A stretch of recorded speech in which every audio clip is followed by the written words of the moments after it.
Buenas tardes a todos, mi nombre es Matías Pereira Duarte, soy ex residente y ex jefe de residente del Hospital Italiano.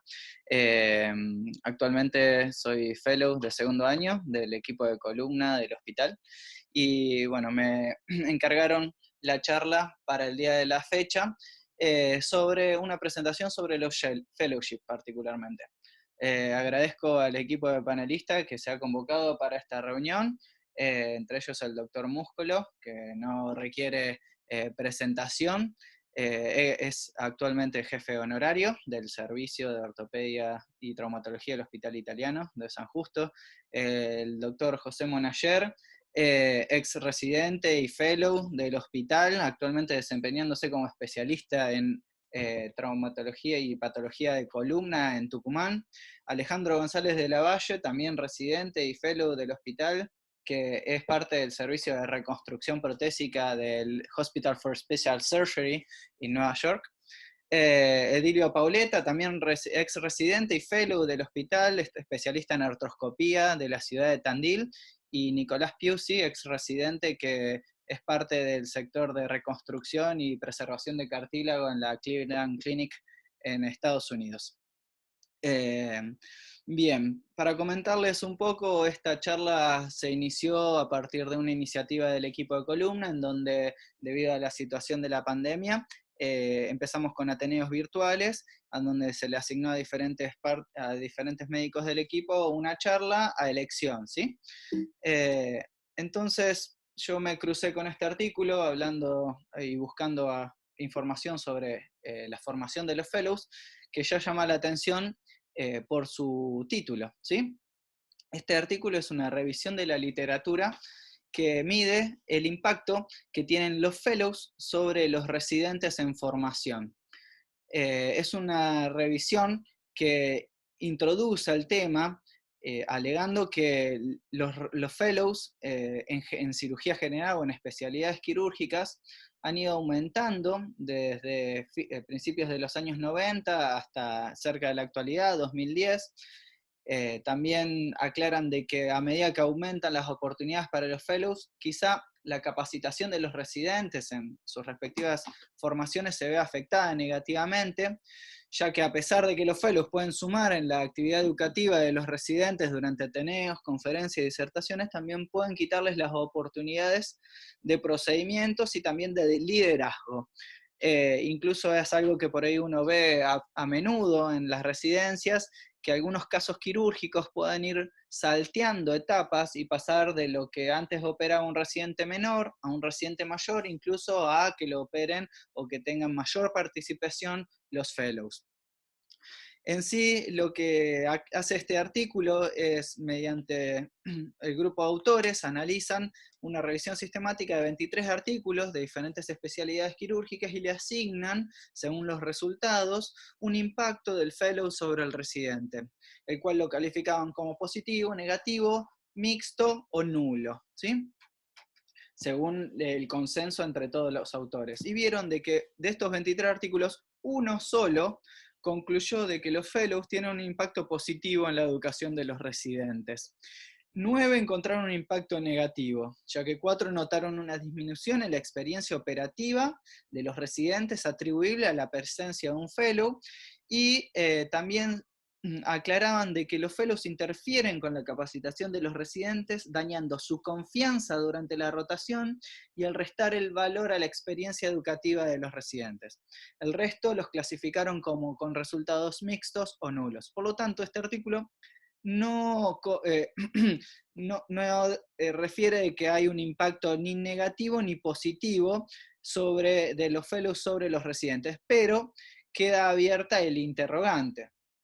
Entonces uno se empieza a plantear, y particularmente en mi experiencia, qué es lo que puede llegar a hacer o qué es lo que tiene que hacer después de finalizar la formación de posgrado en ortopedia y traumatología. Si son necesarios los fellows hoy en día realizar una subespecialización, sabiendo de que esta tendencia está en aumento año tras año.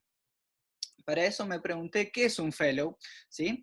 Y the American Accreditation Council of Graduate Medical Education, una institución estadounidense, lo pragmatiza y lo define como un programa que brinda capacitación avanzada en niveles progresivos de subespecialización después de haber completado una especialidad primaria, que se compone de una actividad educativa estructurada, con experiencias clínicas y otras de aprendizaje, que está diseñada para capacitar a los médicos para ingresar en la práctica no supervisada de una medicina subespecializada, ¿sí? Entonces, ¿qué aporta al médico, que ya es médico, que es especialista en ortopedia y traumatología? ¿Qué más le puede llegar a aportar un fellow? Bueno, básicamente mediante, como lo dice la definición, mediante observación y experiencia, ayuda a dar forma al manejo de la práctica futura, también genera expertise técnica, ayuda a fomentar habilidades no técnicas como el trabajo en equipo, la comunicación, habilidades interpersonales que hoy en día son muy valoradas. Crea algo que yo lo valoro mucho, que es la relación, y dos términos que son discípulos y mentores, que son términos que se atribuyen y que se utilizan mucho en muchas artes, que después vamos a profundizar sobre el tema. También genera una relación entre los discípulos y los mentores que no solo se mantiene durante el fellow, sino que también perdura a través de los años. Puede ser tanto por el asesoramiento clínico, en la gestión de prácticas o esfuerzos colaborativos continuos entre ambos. Obviamente este vínculo, si se mantiene saludable, incluida la discusión y la práctica reflexiva entre ambos, puede ser de por vida. Y si el residente no se introdujo previamente durante su formación en la docencia y en la investigación, puede ser que durante el fellow sea un buen momento para comenzar, ¿sí? Entonces, uno se plantea, ¿qué posibilidades hay para entrar en un fellow de una determinada subespecialidad? Acá en Argentina no hay muchos datos concretos sobre esto, ¿sí? Pero en Estados Unidos sí fue estudiado y fue publicado en el Journal of American Academy of Surgeons, Orthopedic Surgeons, en donde este artículo, que lo publicaron en 2018, define las tendencias de los residentes en ortopedia hacia un determinado fellow, define cuántos aplicantes hay para una determinada especialidad y cuántos lugares hay en esa especialidad, define cuáles son las probabilidades para que esa persona o ese aplicante sea elegido o no para el fellow que eligió, y cuántas solicitudes hace aproximadamente cada aplicante. Eh, Comienza este artículo planteando de que dentro de todas las especialidades quirúrgicas, la cirugía ortopédica tiene la tasa más alta de capacitación en subespecialidades o de fellows de todas las disciplinas quirúrgicas. Y que para 2016, en una encuesta, casi 60% de los traumatólogos se refieren ser especialistas, siendo 73% de ellos menores de 40 años. Esto plantea básicamente que la población joven de traumatólogos viene creciendo y la gran mayoría se consideran especialistas o subespecialistas dentro de la traumatología. El artículo continúa evidenciando o destacando de que el fellow más requerido en Estados Unidos es la parte de cirugía reconstructiva, protésica. Y que más o menos cada fellow en diferentes subespecialidades llega a ser entre 18, 19 hasta 28 o 30 solicitudes para entrar en un fellow en Estados Unidos. Y que esto tiene una impronta sobre su accionar como residente. Esto estamos hablando antes de entrar al fellow. Dentro de esas le calculamos 19 solicitudes a centros de referencia para entrar en un fellow. Esos residentes reciben unas 14 ofertas y asisten a 11 entrevistas. Y eso implica un gasto, tanto en su formación como económico. Concluyen de que más o menos los residentes pierden 11 días de su capacitación como formación y hasta gastan hasta $6.000 en Estados Unidos para poder acceder a estas entrevistas. Hay un artículo más específico sobre esto en donde se encuestó a directores de programas de residencias y a residentes en los últimos años sobre este tipo de cuestiones, sobre el requerimiento y su, y su impronta, o sea, lo que ellos piensan sobre las entrevistas para fellows, y vieron de que la gran mayoría, tanto directores como residentes, creen que este tema de las entrevistas afecta negativamente la educación de los residentes, que les insume entre 3 a 20 días en este artículo para poder requerir y ausentarse para ir a esas entrevistas.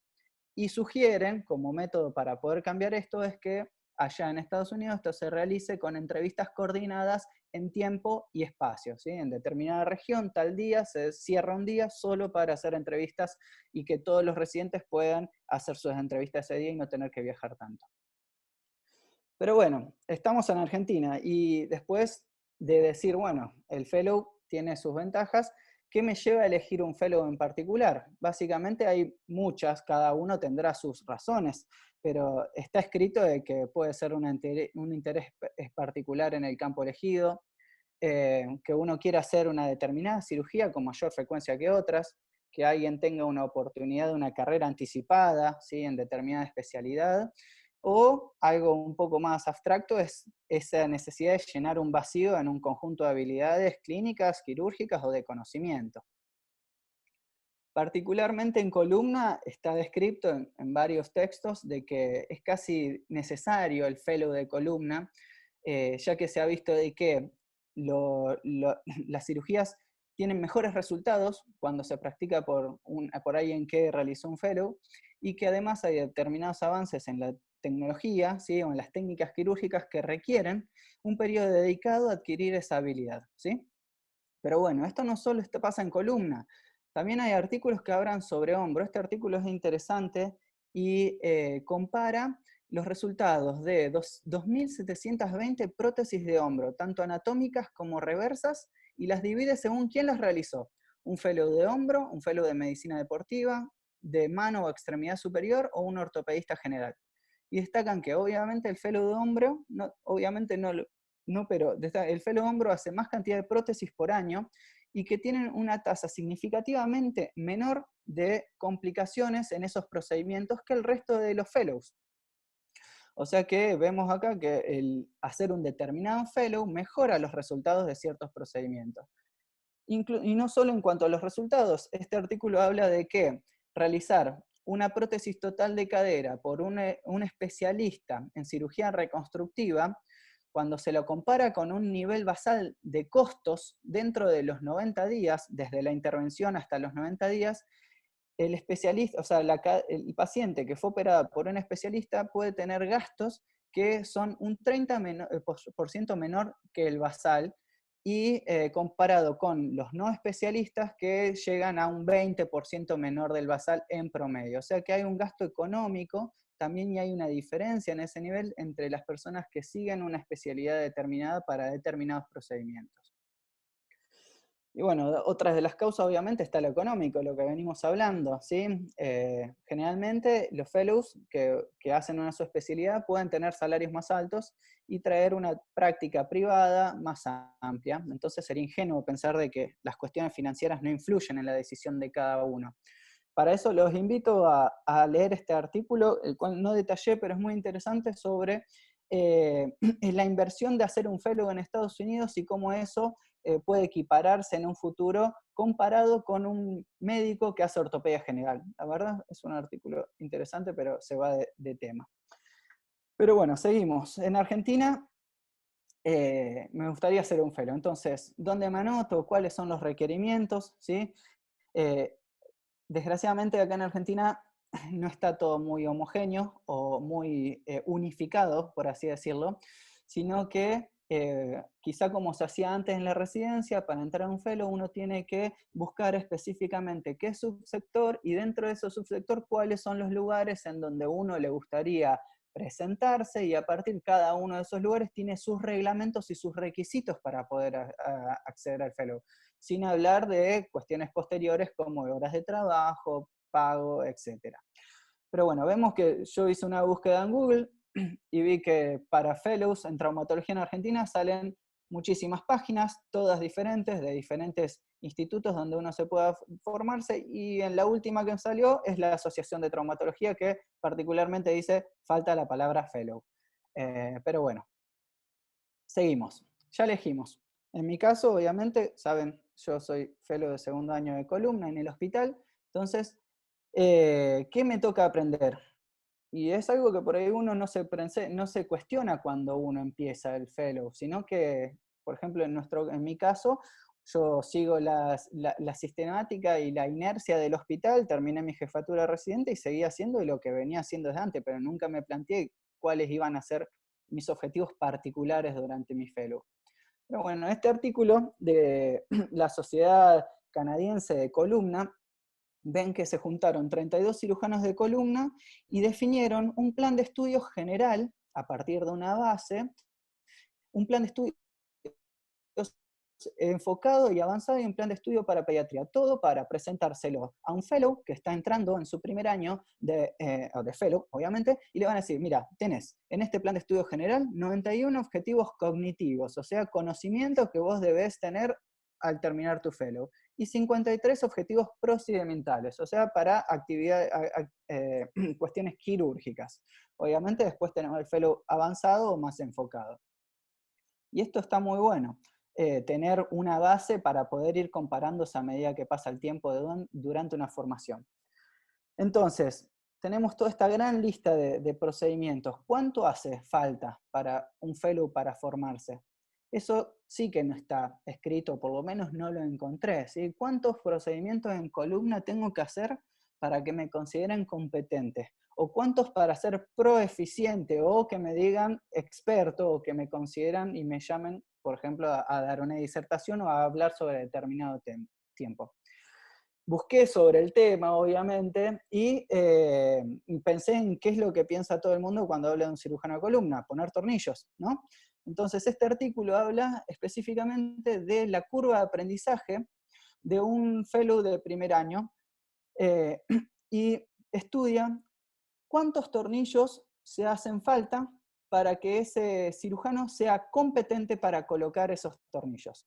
Para ello hacen una evaluación de la colocación de los tornillos en todos los casos de quirúrgicos que operó ese residente durante un año, que fueron 52 casos, puso 313 tornillos y lo evaluaron según la tomografía para ver cuál fue el grado de violación de las paredes del pedículo, ¿sí? Entonces, considera una posición aceptable cuando violaba menos de 2 milímetros la pared del pedículo cuando estaba totalmente adentro. Y vieron, según este estudio, de que el fellow requirió de 115 tornillos para que su expertise tuviera un rango de error nulo y que la gran mayoría de los tornillos que él colocara empezaran a tener menos de 2 milímetros de violación de la cortical. Y que requirió 312 tornillos para que toda su expertise, todo genere que la colocación de los tornillos sea perfecta o que no tenga violación de la cortical, ¿sí? Y esto es muchos tornillos. Particularmente, esta tabla son los últimos datos de una tabla que llevo yo de mi experiencia, en donde desde mi fellow me he cambiado en 289 cirugías de todo tipo de columna, obviamente. Si consideramos más o menos de que un tercio de las mismas son artrodesis, son 96 casos, y considerando que yo coloqué los tornillos de mi lado del paciente, mínimo 2 por caso, son aproximadamente unos 192 tornillos que yo he colocado. Por ende, después de mis 2 años de fellow, todavía sigo violando corticales, según el artículo anterior, obviamente ateniéndose a eso nada más. Pero bueno, después de 289 cirugías, mi formación como fellow está terminando y todavía siento que no estoy listo. Pero bueno, me reconforta en cierto sentido saber o pensar que no soy el único que tiene este sentimiento de falta de competencia, ¿sí? Porque este artículo que se publicó el año pasado, ¿sí? Tiene dos objetivos. Uno es determinar la importancia que los cirujanos de columna le dan a determinado procedimiento durante su formación y valorar la autopercepción de ese cirujano, en este caso fellows son, sobre ese procedimiento al iniciar y al terminar su fellow. Y es interesante porque este artículo basó todas sus preguntas y todos los procedimientos en el currículum o en el plan de estudios de la Sociedad Canadiense de Columna, que yo le había comentado previamente. Bueno, esta es la escala que le dieron, tanto para ver qué tan importante era un procedimiento en la parte de arriba, ¿sí? Del 1 al 7, desde nada importante hasta extremadamente importante, y el grado de competencia con el que uno se autopercibe, ¿sí? Nada de no competente para realizar la tarea o totalmente confiado de que puede realizarlo en cualquier circunstancia. Y vieron que desde el primer día del fellow hasta el fin del fellow, cuando se le mandó esta encuesta a los fellows, valga la redundancia, la confianza autopercibida aumentó del 4.2 al 5.4 puntos. O sea que un punto, de 4 a 5 calculémosle, pero fue estadísticamente significativo. Acá hay muchas palabras, pero bueno, esto es parte de esta guía de aprendizaje o lista de aprendizaje que tienen los canadienses, y estos son todos procedimientos que los fellows valoraron como muy importantes, que le dieron 6 a 7 puntos de importancia, pero que se valoraron ellos con una baja confianza para realizarlos.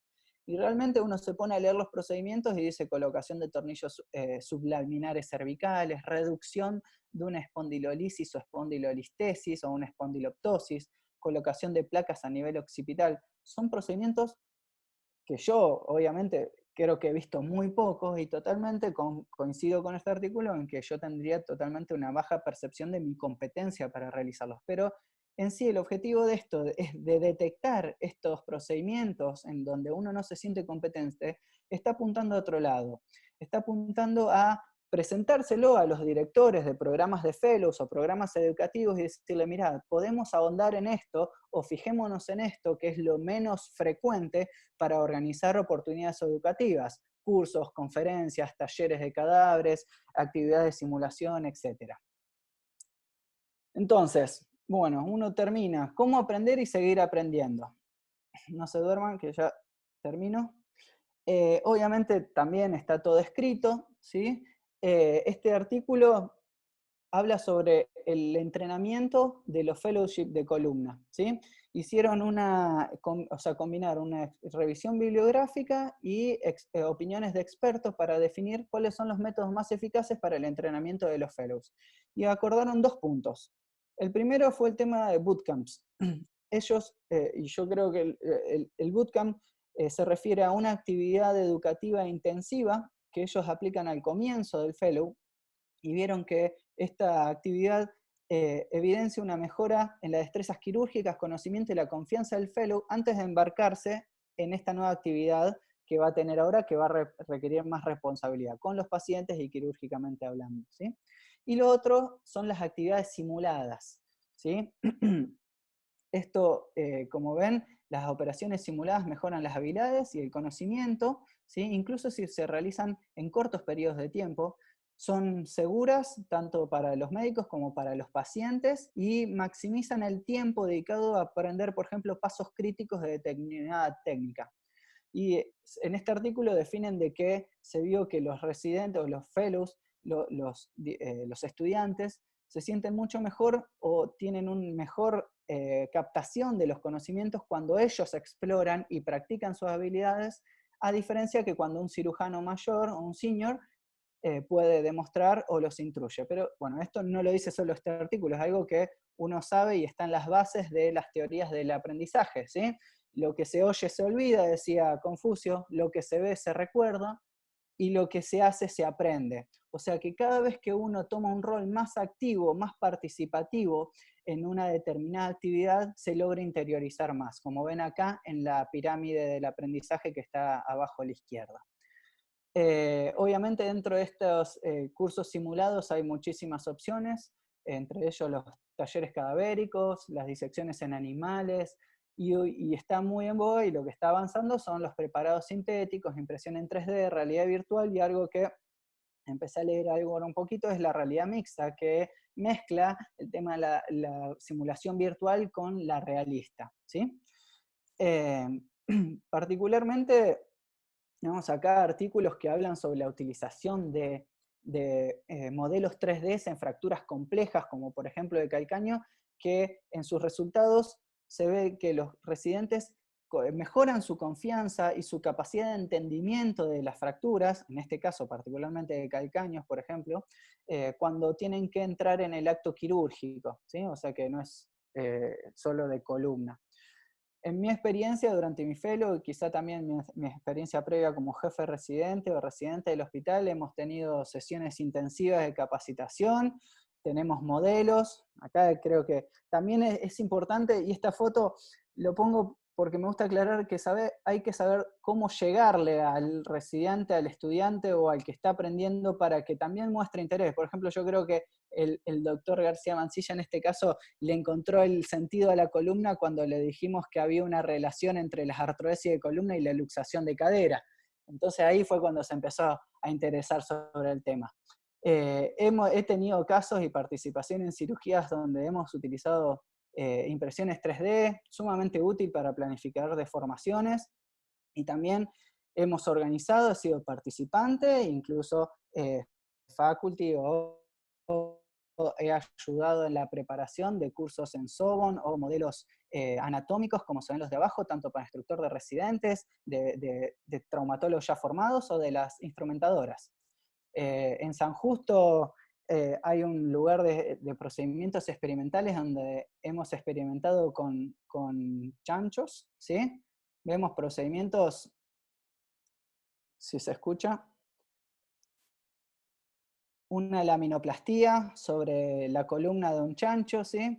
Y bueno, lo bueno es que nada se desperdicia. Por último, me gustaría finalizar ya dejando algunas cosas, o por lo menos mi impresión es que el fellow ayuda a dar forma al manejo de la práctica futura, es lo que dije en primera instancia cuando definí la palabra fellowship, que permite mejorar muchos aspectos de la vida, ¿sí? No solo el económico, que a veces genera más incertidumbres que certezas, lo cual no veo como algo negativo, que aprender va a seguir siendo siempre algo constante, nunca vamos a dejar de aprender, de que hay que trabajar en equipo y esa relación tiene que ser saludable para favorecer un entorno propicio para el aprendizaje y que genera lazos, ¿sí? Mentores y discípulos, como dije antes, es algo que me gusta hablar, no solo mis mentores actualmente de columna, como el doctor Petraki, el doctor Gruenberg, Solá, Bassani, el doctor Camino, Kido, que también durante toda mi formación uno ha tenido sus mentores en las especialidades, ¿sí? En cada rotación que ha hecho. Por lo tanto, creo que el fellow, it's good, pero no solo crea relaciones con sus mentores, sino también buenas relaciones, y yo particularmente quiero recalcar mi compañero de fellow, que es Martín Estefan, que ahora está en Inglaterra, debe estar ahí en el bosque con Robin Hood, así que bueno, le mando un gran saludo, un abrazo, gracias a él he aprendido mucho y voy a seguir aprendiendo de él, así que gracias a todos por escuchar, keep calm and enjoy fellowship, para todos. Así que bueno. Queda abierta la discusión, como decimos en el Ateneo de los jueves.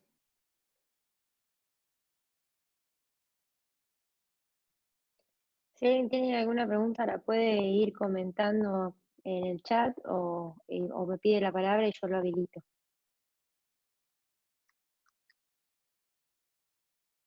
Matías, Ahí está. habilitado. No, antes de preguntar y nada, yo quería que comenten los invitados.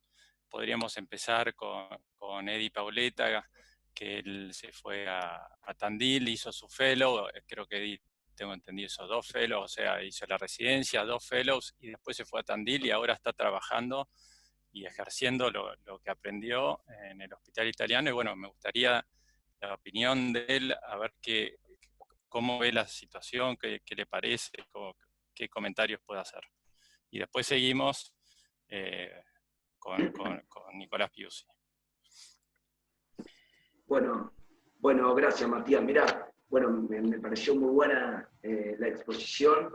La realidad cuando me invitaste, Matías, a este webinar, dije, bueno, me hice la primera pregunta, ¿qué me dejaron a mí los fellows? Y bueno, lo escuché muy atento a Matías y sabía que por ahí iba a ir, íbamos enseguida a enfocar para el lado de las cirugías y de aprender a operar y de refinar técnicas y de aprender nuevas técnicas, así que dije, bueno, no voy a pensar en eso. O sea, lo primero que dije es, a ver, no voy a hablar de cirugías, de aprender a operar. Vamos a pensar en otras cosas que me dejó mi fellow. Entonces las apunté y fui viendo lo que decía Matías, lo que comentaba, y bueno, yo quiero compartir con ustedes las cosas que pensé que me dejó mi fellow sin hablar propiamente de pulir una técnica quirúrgica.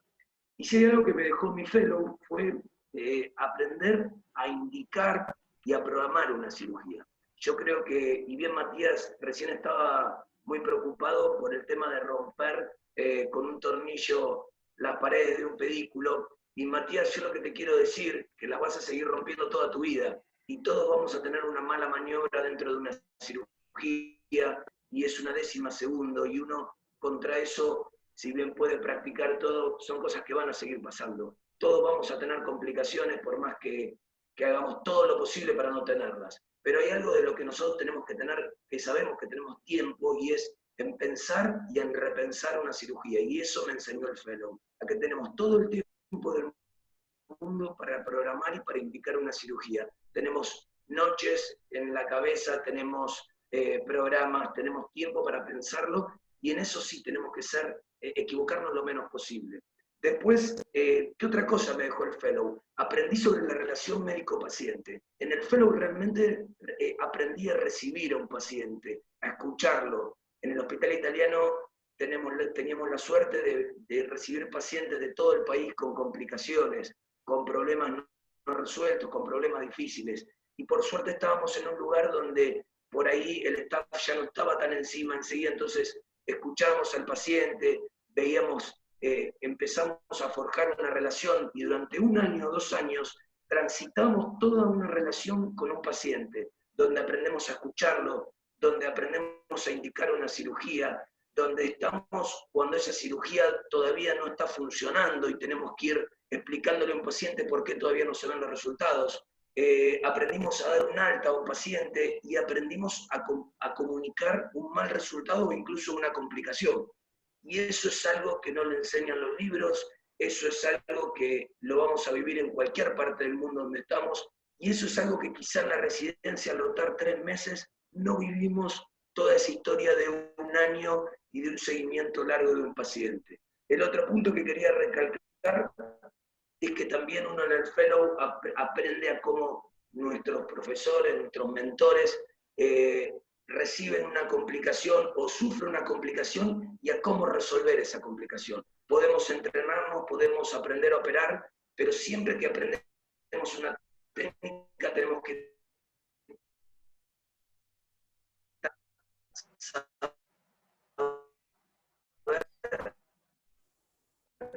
cómo podemos resolver una complicación.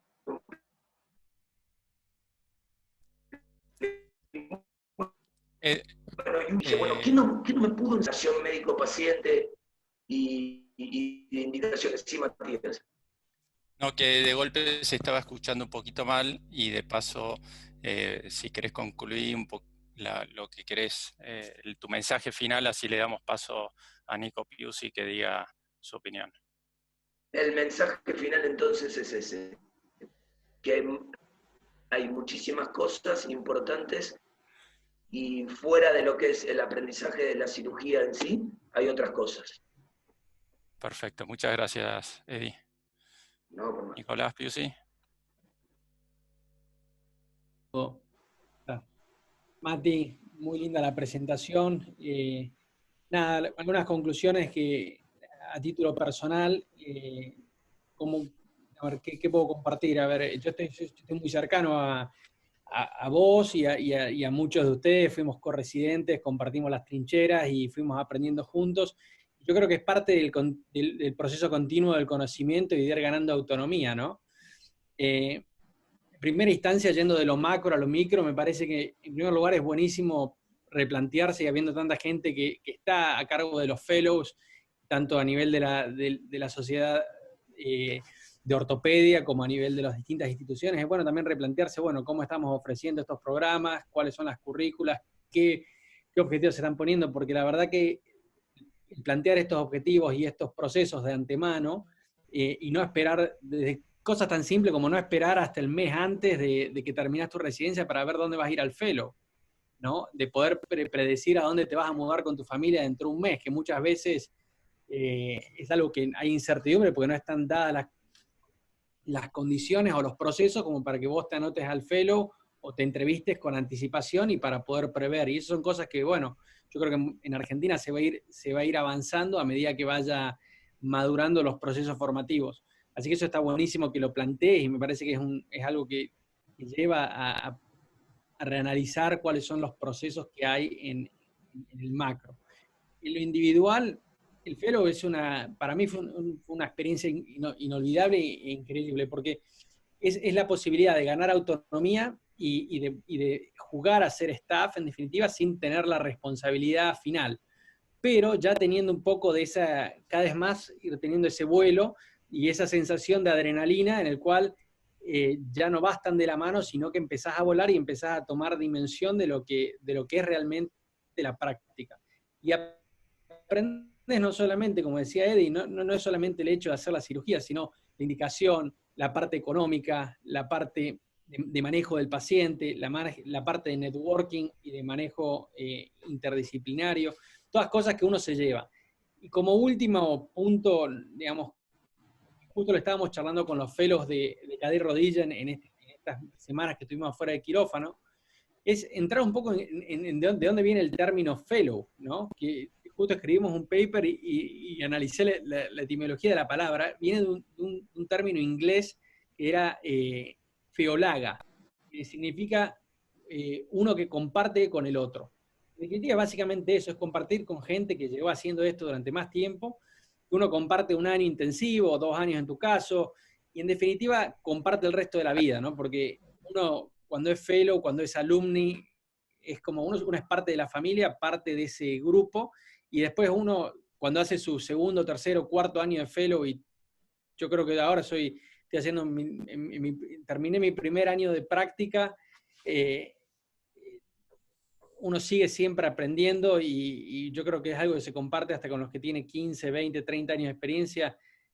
Uno siempre aprende y siempre tiene ese interés y esa necesidad de compartir con aquellos que tienen más experiencia, sobre todo los casos más complejos o las complicaciones, y en ese compartir está también el poder avanzar de forma más tranquila y más acompañado en este proceso. Bueno, gracias por tu opinión. Ale González Lavalle, ¿qué opinás? ¿Qué querés decir, comentar? Primero quería felicitar a Nicolás a Matías, que hizo tan buena exposición. Y segundo, el doctor Paoletta y Nicolás realmente dijeron prácticamente todo lo que yo pensaba. Yo personalmente pienso que objetivamente, si uno piensa hay que hacer un fellow o no, la respuesta es sí, con signos de admiración. El tiempo que uno transcurre durante la residencia es muy veloz, haciendo una serie de funciones que no necesariamente son 100% educativas, y si uno toma en cuenta la cantidad de conocimientos que se deben adquirir para ser un buen ortopedista, 4 años no son suficientes. Y más aún, si uno quiere subespecializarse, no hay ninguna duda de que un fellowship es fundamental. Ahora, a mí me gustaría enfatizar que hay, para mí, dos factores muy importantes en el momento de elegir el fellowship. El primer factor es el tipo de hospital a donde una persona va a hacer el fellowship. Puede ser un hospital que tengas haga ortopedia básica, ortopedia más compleja, puede ser un hospital que haga casos muy complicados, puede ser un hospital que no tenga tanto volumen. O sea, eso es una cuestión fundamental que determina cómo va a ser formado o formada la persona. Esos son todos datos objetivos. Tan como son importantes los factores objetivos, el factor personal no se puede olvidar, tengo que decir. Yo voy a ser sincero, y no es porque está Pablo acá, pero yo cuando rotaba con Pablo quería ser Mano. Cuando rotaba con Luis quería hacer Tumores. Después, cuando estaba con el Gaucho quería hacer Columna. O sea, el rol del mentor es fundamental.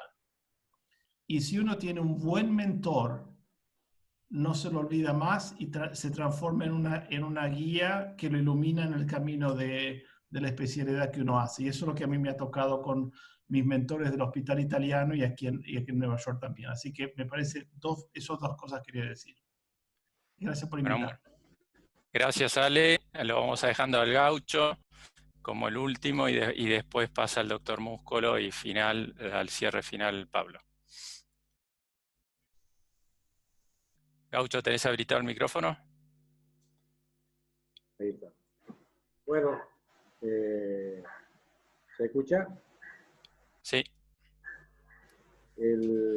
Bueno, coincido con todo. La verdad, Matías, muy buena la presentación. También te felicito.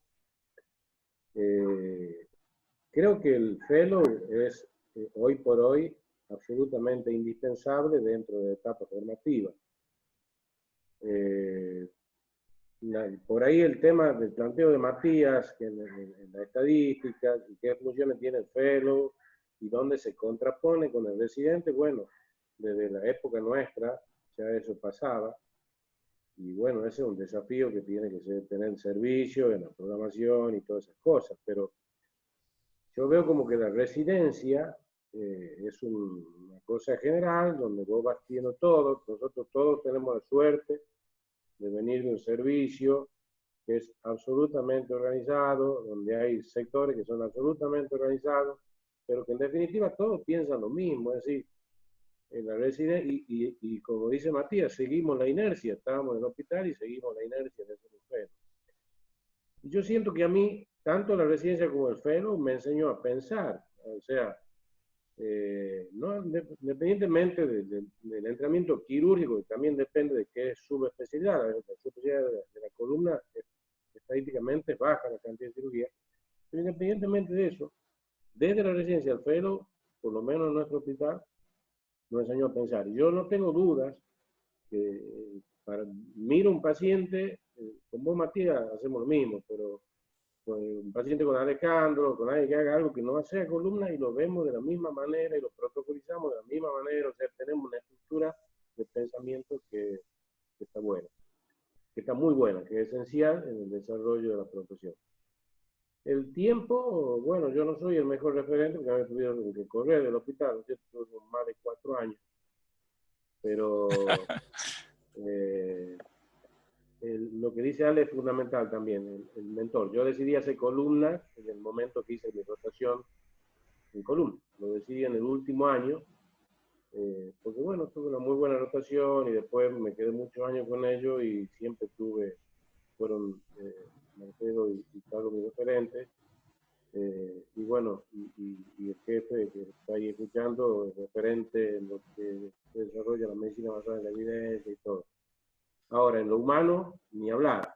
A mí me dejó hermano, la residencia, el perro, vos, Facha, Ale, con los cuales sigo, por suerte y gracias a Dios, mientras pueda, frecuentándome.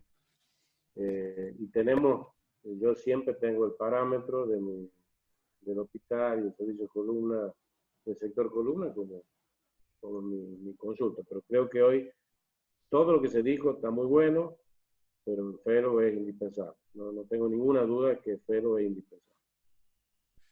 Bueno, gracias, Gaucho. Doctor Múscolo. No sé si lo están habilitado. No sé si... Ahí sí, ahí se escucha. Sí. Bueno, no sé si se me ve, pero no importa. El asunto se escucha. Perfecto. Mira, ¿me escuchas ahí, Sí. Matías? Sí. Me disculpan si no, pero estoy en el medio de la nada y con una precario señal de internet y en un iPhone, así que, pero espero que me escuchen. Si no me paras, Matías, o si ves que se distorsiona mucho la voz, ¿sabes? ¿Me oís bien? Sí, sí. Aprovechemos que se escucha perfecto. De acuerdo. La verdad que muy interesante, además, por supuesto, es como un volver a vivir, encontrarme con, verlos a todos ustedes, de distintas generaciones, pero todos formando parte del Hospital Italiano. Es una gran satisfacción, seguro que Pablo siente lo mismo en este momento, verlos como tengo la sensación de que ustedes se sienten perteneciendo, ¿no? Como que vuelven a conectarse con su casa, y eso es muy bueno para nosotros. Y además agradecerle, por supuesto, a Pablo, a Matías, que me invitó, y a Bon Giovanni, y toda esa iniciativa para hablar de los fellows, que en realidad no es una cosa demasiado frecuente. Pero yo estaba pensando, digamos, ¿a qué se debió? Porque el que escucha ahora de los fellows, residencias, etcétera, le parece que es un elemento normal, pero hasta no hace bastante tiempo, ustedes lo verán como la época de las catacumbas, pero no existía ni la residencia, ni los fellows, etcétera. Entonces, la educación, la formación del médico era absolutamente anárquica, ¿no es cierto? Entonces, se comenzó con la residencia, ¿no? Y que fue un avance espectacular, por supuesto. Fue en realidad una cosa que comenzó en Estados Unidos, básicamente. En la Argentina, el Hospital Italiano fue la primera residencia en ortopedia, y junto con cirugía general, las dos primeras residencias del hospital. Y eso cambió un poco la aproximación de la enseñanza, la instrucción en la ortopedia. Pero si uno recapacita un poco sobre todo lo aprendido en la residencia, es un periodo volcánico, ¿no? Donde el residente se encuentra bombardeado por una cantidad de emociones y circunstancias y situaciones estresantes, por supuesto, pero al mismo tiempo de aprendizaje súbito, en el cual es todo una vorágine, ¿no? Entonces es muy común que los residentes terminen, o están terminando la residencia, empiezan a tener una idea general de lo que es la especialidad, pero con un gran desconcierto. Y yo creo que ese fue uno de los orígenes del fellow, ¿no? Que como decía Alejandro, fellow en realidad es un término que viene de los sajones, que la acepción que la da él, por supuesto, es correcta, pero además se refiere, si uno va al diccionario, el fellow es un miembro, es un socio. El fellow es un socio, un miembro. Entonces, es como un periodo de transición en el cual el residente, que tiene cierta formación básica, se incorpora un poco a la práctica real de la ortopedia. Es una especie de transición real entre lo que es un aprendizaje, una vorágine, un relámpago, extenuante, pero al mismo tiempo fascinante, como es la residencia, pero que termina con un gran desconcierto. Es un momento donde toma realidad con la medicina misma. Y si eso lo analizó muy bien Matías, el análisis que hizo Matías de la literatura está buenísimo. La verdad que cada uno de sus artículos da para leerlos. Pero si uno se detiene un poco en lo que decía Edi Pauleta, ¿no es cierto? Que en realidad tengo que agradecerle porque gracias a él me salvó la vida de un secuestro que yo sufrí en el Hospital Italiano. Después se lo puede contar con más detenimiento. Pero después le va a contar la anécdota si quiere, Eddie. Pero él trató de sintetizar qué le aportó el fellowship. Y fíjense lo que dijo: planear las cirugías, tener tiempo para meditar lo que uno va a hacer, tener un contacto distinto, tener contacto real con el paciente, cosa que Petracchi, Luis Petracchi era el maestro en eso, en un contacto con los pacientes, la relación, establecerla con ellos. Y además, aprender a reconocer lo que son los mentores, que es básico. Alguno habrá escuchado hablar de eso. Y los mentores son la fuente de la pasión en la medicina, que es un ingrediente básico para la medicina. Y entonces, pero fíjense que a mí me ha tocado, a Pablo también seguramente, entrevistar una cantidad de candidatos a residencias. Y ningún candidato a residencia le va a hablar de eso. Le va a hablar que ¿por qué vas a querer saltar ortopedia? Y porque yo quiero planear las cirugías con detenimiento, quiero estudiar los pacientes, quiero tener una relación con el paciente de manera que yo pueda detenerme y ver el problema completo del paciente, quiero encontrar mi mentor. Nadie lo dice eso cuando ingresa a una residencia, lo dicen cuando terminan la residencia. Y eso efectivamente, para mí, Eddie puso 3 o 4 puntos que son las claves, que es la esencia, el alma de lo que debe ser, para mi modo de ver, un fellow exitoso. El programa de un fellow exitoso, al margen de una cantidad digamos, de enumeraciones que se puede hacerse los requisitos, pero básicamente esa es la esencia. Y, digamos, y eso coincide con lo que decía Alejandro, es decir, que la residencia está muy bien, comenzó siendo 2 años, después fue 3, después fue 4, después fue 5, pero llega un punto en que la residencia es insuficiente, como decía él. Él necesita dar un paso más, necesita pasar a ser un socio, un miembro de la comunidad ortopédica. Eso es en realidad el paso que provee, que facilita un buen fellowship. Así que, y para finalizar, eso es efectivamente también lo que observaba Monager. Monager estuvo muchos años con nosotros, estuvo muy en contacto con él y sigue estando. Estuvo muchos años y yo sé que él se envivió de ese sentimiento, sobre todo cuando se relaciona a los maestros, ¿no es cierto? Porque lo que yo podría finalizar, como a veces finalizaba la otra presentación relacionado con los maestros, los mentores, es decir, es seguramente lo más fascinante de todo el ejercicio de la medicina, es hallar un mentor. No siempre sucede, pero hallarlo. Yo sé que Monager tuvo la ocasión, porque estuvo muchos años, estuvo mucho con el doctor Petracchi también, yo lo veía mucho con él, y observaba siempre. Y pienso que resume un poco lo que el sentir general de lo que escuché. Es el momento de la vida del ortopedista en el cual reflexiona, empieza a ver la medicina de forma más calma. Es la transición de un aprendizaje fugaz a una medicina más meditada y la medicina de la práctica cotidiana. Y además, si tiene la fortuna de encontrar allí un verdadero mentor, bueno, es el sumo a lo cual puede aspirar un fellow. Y para finalizar, Pauleta hizo referencia a una cosa que pasa desapercibida muchas veces, pero hacía mención a el comportamiento de los mentores con respecto a las complicaciones. No hay ningún residente cuando entra en una residencia que dice, mire doctor, yo quiero entrar porque quiero aprender a tratar las complicaciones. No sé cómo se trata, cómo se encara una complicación de un paciente, desde el punto de vista no solamente técnico, sino en la realidad física, en la realidad del paciente con el cirujano.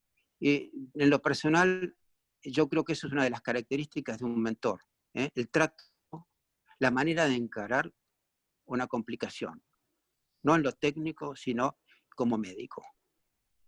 Y eso, en eso se basa en buena medida el éxito de una fellowship. Bueno, muchas gracias, doctor. Y bueno, Pablo de Carli, me gustaría que cierre este encuentro. Creo que no va a ser necesario que hagamos preguntas, pero sí me gustaría que lo cierres vos, Pablo. Muchas gracias, Matías. Realmente sí, me hago totalmente eco de lo que decía Luis. Es un orgullo, y un orgullo que totalmente inmerecido por mí, pero poder estar viendo toda esta gama de generaciones que han surgido del servicio que me toca dirigir en este momento, ¿no? Y yo no voy a evaluar el tema, simplemente quiero agradecer porque hay 2 principios de la enseñanza y del aprendizaje que son claves, ¿no? Y que ustedes han encarado. Uno es la autoevaluación, de alguna manera volver sobre lo que estamos haciendo hace tantos años, y Matías ir recorriéndolo con espíritu crítico y viendo qué es lo que está bueno y qué es lo que no está tan bueno de esto. Y lo que es la retroalimentación, es decir, que esto sirva de feedback, que esto sirva para que aprendamos cosas nuevas y apliquemos cosas diferentes. Claramente la ortopedia es un camino cada vez más amplio, ¿no? De un callejón que era al principio se ha ido haciendo una avenida y de algún modo lo que uno intenta con una subespecialidad es achicar el campo visual usando términos oftalmológicos para mejorar la agudeza, ¿no? Entonces de alguna manera uno abarca menos pero pisa mucho más fuerte. Y de algún modo uno, todo el proceso de aprendizaje ha ido pasando, quizás con los siglos, ¿no? De la imitación del maestro, del mentor, al aprendizaje también más programado, ¿no? Sin abandonar lo que es el mentor y todo lo que se ha dicho sobre esto. Para mí de vuelta es un verdadero orgullo y les agradezco de corazón en nombre de todo el servicio el encontrarnos de nuevo en tantas generaciones. Gracias Matías por traer este tema original y tan interesante. Gracias Edi, Nico Piusi, Gaucho Monager, Ale de la Valle, gracias Luis. Gracias a todos por dar su visión, por todo lo que han entregado y siguen entregando al hospital y al servicio. Y vamos por más porque me parece que si bien somos los que empezamos con esto, o uno de los que empezamos con esto, como citaba Luis, tenemos que ir por lo mejor. Así que gracias por todo, gracias a todos por su presencia y bueno, esperamos encontrarnos en un próximo evento en poco tiempo. Adiós a todos, hasta luego.